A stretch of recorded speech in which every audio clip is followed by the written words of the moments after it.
Hello and welcome. My name is Rachel and I will be showing you guys how I made a wreath inspired card.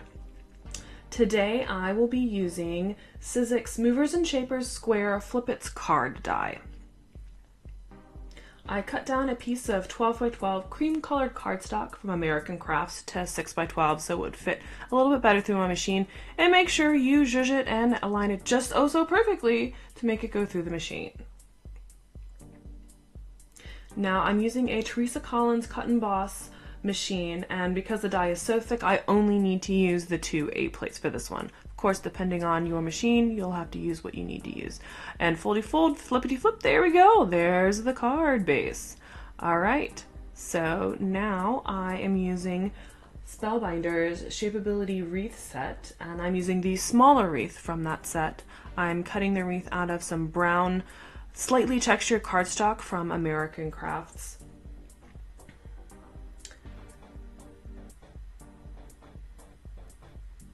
And to get the die out of, to get the paper out of the die, I flounder trying to find something to get it out, and then finally settle on the oh so sophisticated tool of a mechanical pencil. It works, so we'll use it.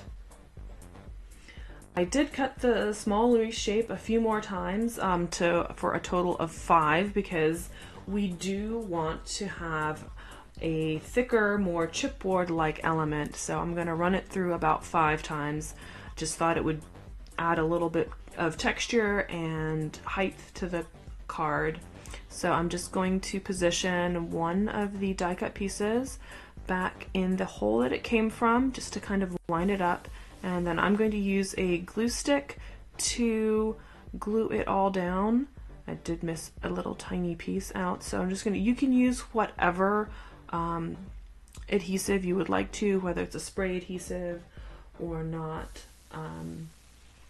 whatever works for you. The glue stick actually worked rather well for me, and you can see we do have a nice, thick, sturdy wreath. Using the flowers from the same Shapeabilities wreath set, I traced out 2 of the flowers, 2 of the leaves, and 2 of the small tiny flowers. I'm watercoloring on some watercolor paper using some old and gasp, very old supplies that I have used in college. They are Winsor Newton watercolors, and they work just as well as when I first got them over 10 years ago. Now I feel old. But look at the beautiful flowers on the page. Just blotting up the excess water because I want to cut these out as soon as possible. There we go.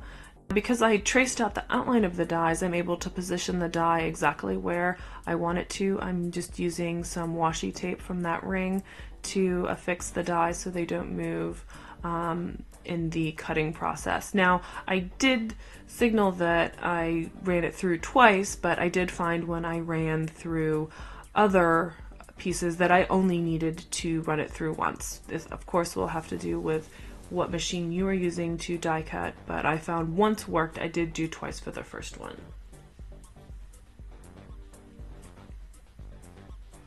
And look at all the lovely bits that are coming out. This time I used the base plate, magnetic sheet, and the A, B, and A plate, and they're all the lovely bits of all the watercolored things.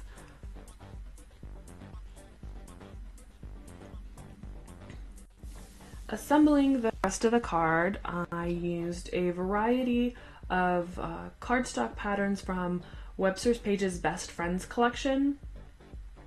Don't be like me and misplace your die. I spent a lot of time lining up, measuring, marking to get all the pieces of paper where I wanted to. It would have been a lot easier if I was just able to run it through my die cut machine rather than having to line it up and measure everything out. And here's the final product.